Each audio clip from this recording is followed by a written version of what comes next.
अस्सलाम वालेकुम नाजरीन, मुनसिफ की आवाज़ के साथ मैं हूं आपका मेज़बान मोहम्मद मुनसिफ। नाजरीन, बर्फ़ पिघलती जा रही है। ख़बर आई है पड़ोस से कि हमारा पड़ोसी मुल्क भारत पाकिस्तान से मुज़ाकरात चाहता है। किस लेवल पे चाहता है, किस तरह के मुज़ाकरात चाहता है। पाकिस्तान का इशू, पाकिस्तान की पॉलिसी हमेशा कश्मीर पर शुरू से एक ही रही है कि कश्मीर के बग़ैर पाकिस्तान मुकम्मिल नहीं है। कश्मीर पाकिस्तान की शहरग है जिसे हासिल किए बग़ैर पाकिस्तान नहीं रह सकता। इसी सिलसिले पर आज हम बात करेंगे। सीनियर सहाफ़ी हैं, तज्ज़िया निगार हैं और हालात हाज़रा पर गहरी नज़र रखने वाले शख्स हैं ज़ुल्फ़िकार अली भुट्टो साहब। ज़ुल्फ़िकार साहब, आपको हमारे प्रोग्राम में हम खुशामदीद कहते हैं। तो ये बताएं कि ज़ुल्फ़िकार साहब, ये अचानक से क्या हुआ है? भारत सरकार को, मोदी सरकार को ख़ास तौर पर क्या मामला हुआ है? और ये जो इनकी जो बीजेपी की जो सियासी जो विंग है इनका, ये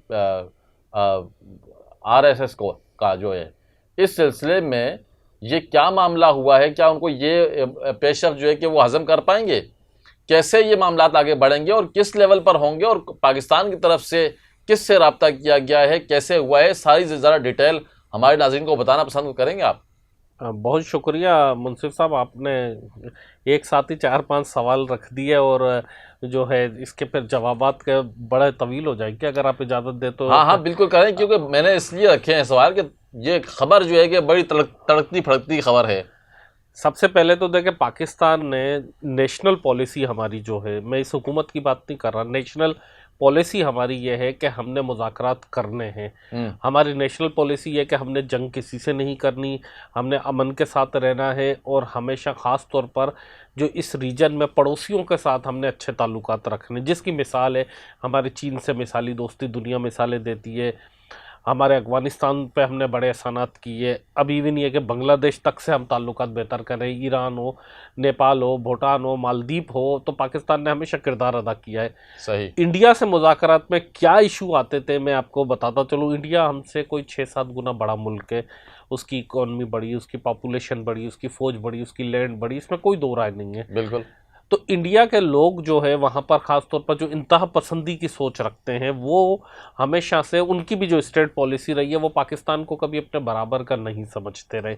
वो हमेशा नीचे की नज़र से देखते हुए पाकिस्तान के साथ, पाकिस्तान की कौम अल्हम्दुलिल्लाह गयूर कौम है, गैरतमंद कौम है। कायद-ए-आज़म मोहम्मद अली जिन्ना से लेकर इस वक्त तक की जो लीडरशिप है, इस मामले में किसी ने कंप्रोमाइज़ नहीं किया। कहा कि अगर बात होगी तो बराबरी की लेवल पर होगी, आंखों में आंखें डाल के बात की जाएगी, बराबर की कुर्सी पर बैठकर बात की जाएगी। जैसी बात करोगे वैसा जवाब मिलेगा। इसी बुनियादों पर कभी जंग होती है, कभी अमन होता है, कभी मुज़ाकरात होते हैं। जब वो देखते हैं कि पाकिस्तान जो है बेहतर पोजीशन में चला गया है, जब किसी ऐसी पोजीशन में चला गया है जहां से पाकिस्तान को छेड़ना नामुमकिन है, तो फिर वो बातचीत के ज़रिए आते हैं, पाकिस्तान को इंगेज करते हैं। ये शुरू से भारत की पॉलिसी रही है। और जब अगर उनको लगता है कि कभी ज़ाहिर है हर मुल्क पर, हर इंसान पर जिस तरह आता है अच्छा बुरा वक्त आता है, दहशतगर्दी का शिकार पिछले दिनों हमारी कौम 2 दिहाइयों तक या इससे ज़्यादा बल्कि हमने दहशतगर्दी को झेला है। फिर इकोनॉमिकल क्राइसिस आ गए, इन्वेस्टमेंट नहीं थी मुल्क में, तो उस सूरत का जो है भारत फ़ायदा उठा रहा था। पिछली 2 दिहाइयों से भरपूर तरीके से उसने फ़ायदा उठाया, लेकिन अब उसको ऐसा लगता है कि ऐसा नहीं हो सकता। अच्छा, एक तो ये चीज़ मैंने आपको मुख्तसरन समझा दी कि इसलिए मुज़ाकरात हो रहे हैं और इसलिए तातुल आता है और इसलिए सारी जंगें हुई हैं, जो असल नुक्ता है।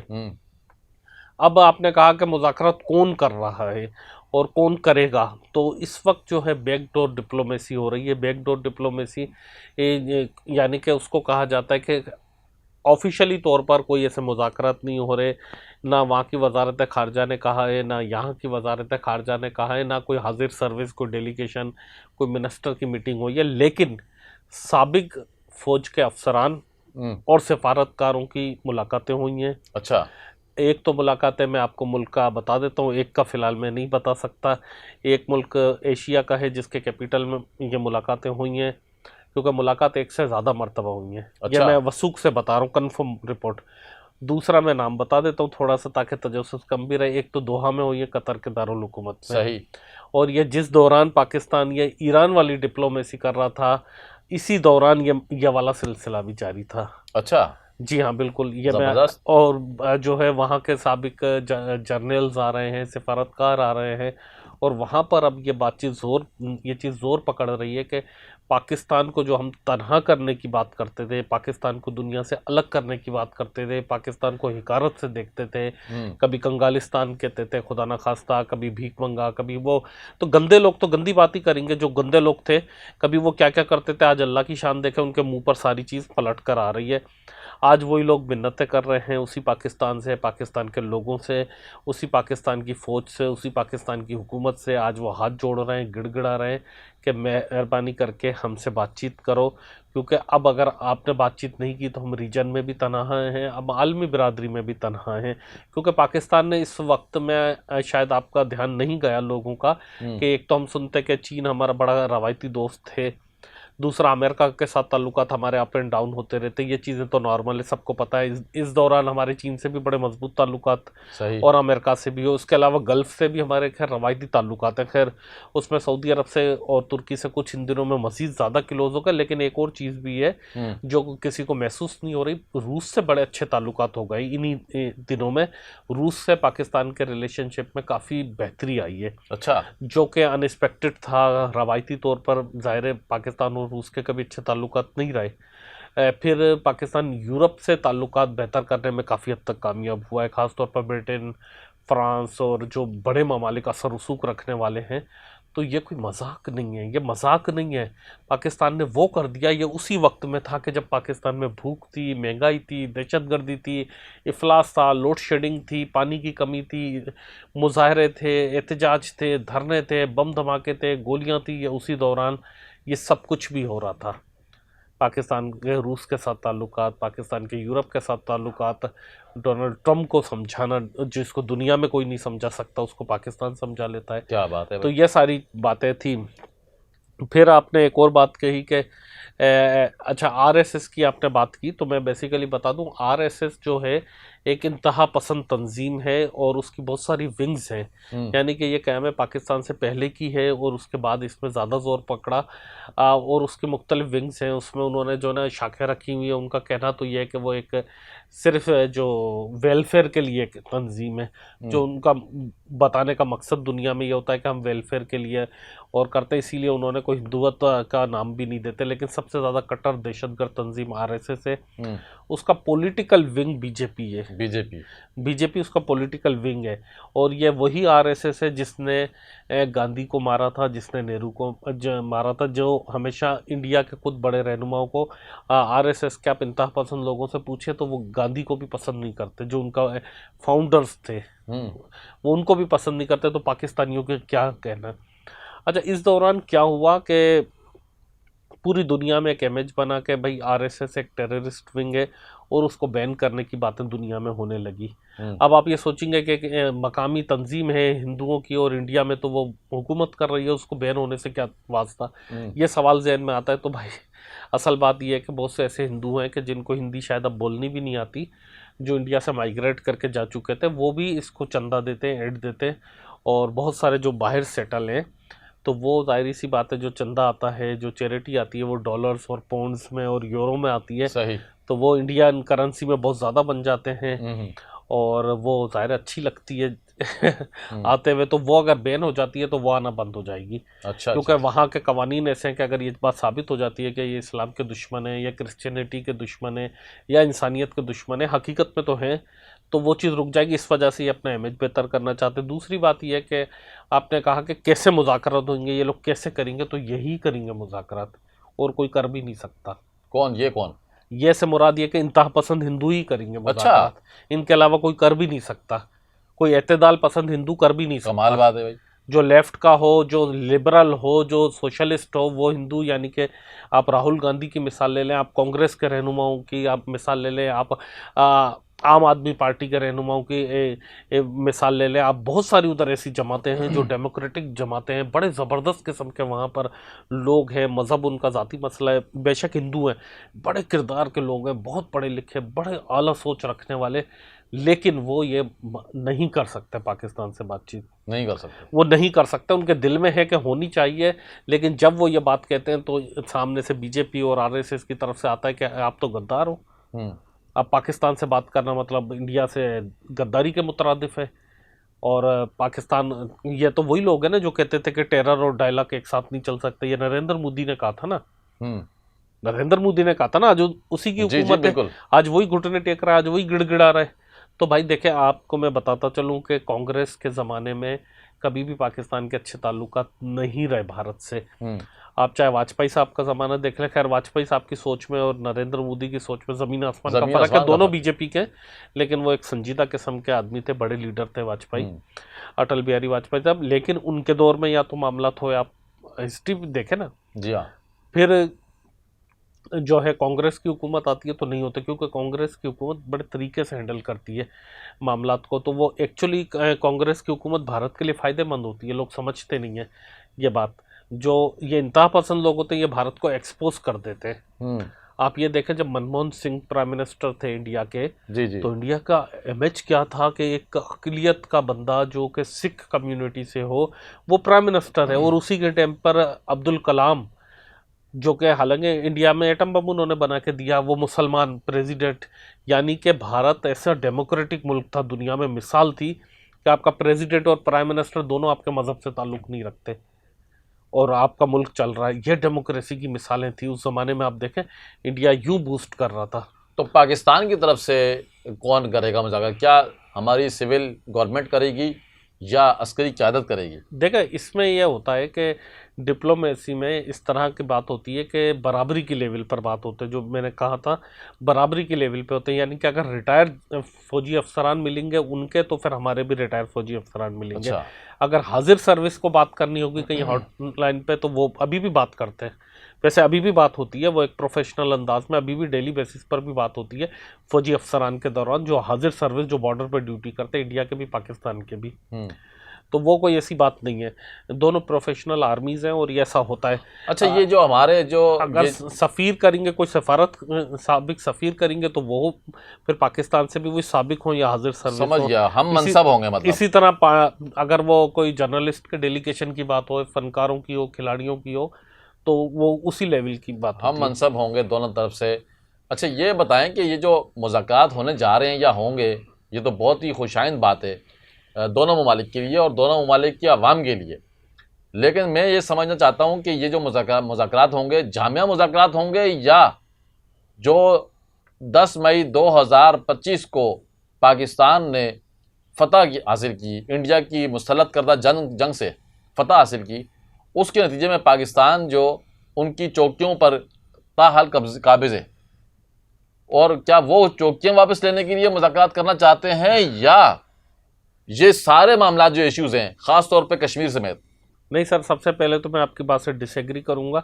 पाकिस्तान काबिज़ नहीं है, यह आज़ाद कश्मीर का, यह कश्मीर का इलाका था जो कि एक डिस्प्यूटेड इलाका है, यह कश्मीरियों का है और हम ये समझते हैं बायसियत पाकिस्तानी के पूरा कश्मीर पाकिस्तान का है। बिल्कुल तो है। पाकिस्तान गासिब नहीं है।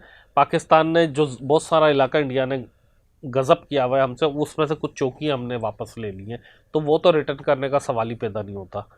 वो तो ना होनी चाहिए, मैं समझता हूँ ना होंगी, उस पर बातचीत नहीं होगी, उस पर बात नहीं, हम तो नहीं करेंगे, नहीं तो मतलब तो पाकिस्तान तो नहीं करेगा, लेकिन इंडिया की तरफ से तो ये कहता है कि पूरे कश्मीर पे बात करो ना, चंद चौकियों पे क्यों बात करो? अच्छा, सारा इलाका डिस्प्यूटेड है ना? वो चेक पोस्टों पर बात करने की, नहीं चेक पोस्टों पे कैसे, मतलब ये क्या है मतलब? नहीं चेक पोस्टों पे कैसे हुई? ये तो फौजी अफसरान बात करते हैं। अच्छा। ये जो उधर होते हैं, जो मैं कह रहा हूँ डेली बेसिस पर ओवरऑल बात होगी, आप कितनी सीरियस तक जाती है, कितनी हाई लेवल तक जाती है। अभी फिलहाल साबिक लोग आए, हो सकता है यहीं रुक जाए, हो सकता है फिर हाजिर सर्विस लोग आए, फिर सिफारतकारी की तरफ से, सियासी लोगों की तरफ से। और फिर आपको एक मैं दिलचस्प बात बताऊं, अगर यही बातें कोई कांग्रेस का रहनुमा राहुल गांधी, कोई ऐसे बड़े सहाफ़ी जो हैं, पांडे साहब हैं या दीगर जो ऐसे सहाफ़ी हैं कि जो बड़े जय्यद किस्म के सहाफ़ी हैं, भारत में, वो ये बात कहते तो उन पर शायद देशद्रोही का इल्ज़ाम लग जाता। लेकिन ये बात आरएसएस के सेक्रेटरी जनरल ने भी कही है कि ठीक है, हमें जंग की तैयारी भी करनी चाहिए, लेकिन पाकिस्तान से ताल्लुकात मुनक़ता नहीं करने चाहिए। पाकिस्तान से रास्ते भी हमें बहाल करने चाहिए, पाकिस्तान के साथ सफ़र भी बहाल करना चाहिए, और पाकिस्तान के साथ कल्चर और बाकी चीज़ों में भी हमें ताउन जारी रखना चाहिए। बहरहाल हम एक ही मुल्क थे।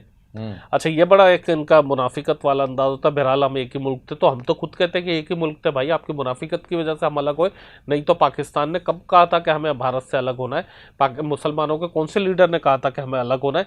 हम तो एक मिलकर जद्दोजहद अंग्रेज़ को हटाने के लिए चला रहे थे। लेकिन फिर जब कायद-ए-आज़म मोहम्मद अली जिन्ना को, जो हमारे फाउंडर हैं, उनको ऐसा महसूस हुआ, और उनके रफ़्क़ा कराम को ऐसा महसूस हुआ, जो उनके साथ थे उनकी सिंडिकेट में, तो उनको ऐसा महसूस हुआ कि यार भारत में जो इंतहा पसंदी बढ़ रही है, और जो हिंदू हैं वो अक्सरियत की बुनियाद पे बाद में मुसलमानों को कुचलने की नीयत रखते हैं, जैसे नेहरू वगैरह ख़ास तौर पर जो थे, तो वो उन्होंने भांप लिया। इसलिए उन्होंने कहा कि भाई हम मुसलमानों को अलग करके दें, और वो बात आज सही साबित हुई कायद-ए-आज़म मोहम्मद अली जिन्ना की। नहीं तो मुसलमानों को ना अलग पाकिस्तान बनाने की ज़रूरत थी, ना शौक़ था, ना मुतालबा था। ये इसी आरएसएस की इंतहा पसंदी वाली सोच के तहत बना है। हिस्टोरिकल भी हमें ज़रूरत नहीं थी।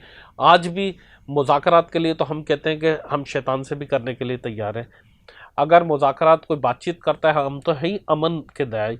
हमने बड़े बड़े मिसाइल बना लिए, बड़ी फ़ौज बना ली, नेवी बना ली, आर्मी बना ली, और दुनिया की सबसे आलीशान फ़ौज तैयार कर दी। हमने एटम बम बना लिया। हमारे पास क्या कुछ नहीं है, उसके बाद भी हम तो कहते हैं कि बात करें। हमने ये बनाए इसलिए कि इसकी बात अब बात करें। अगर ये नहीं होते तो आप कहते हैं कि आप इस काबिल नहीं हो कि आपसे बात करें। हमने तो सिर्फ ये हथियार जमा इसलिए किए, ये फ़ौज इकट्ठी इसलिए की है कि आपको लगे कि नहीं सामने वाला टक्कर वाला है। अब अगर वो कह रहा है बात करो, तो इसका मतलब बात करनी पड़ेगी, लड़ नहीं सकते। चलें जी, बहुत अच्छी बात है, देर आए दुरुस्त आए। इंडिया ने बहरहाल आखिरकार ये तस्लीम कर लिया है कि बराबरी की सतह पर बात होनी चाहिए। मैं समझता हूँ कि पाकिस्तान की ये जो सफारतकारी है, सफारती सतह पर बहुत बड़ी जीत है।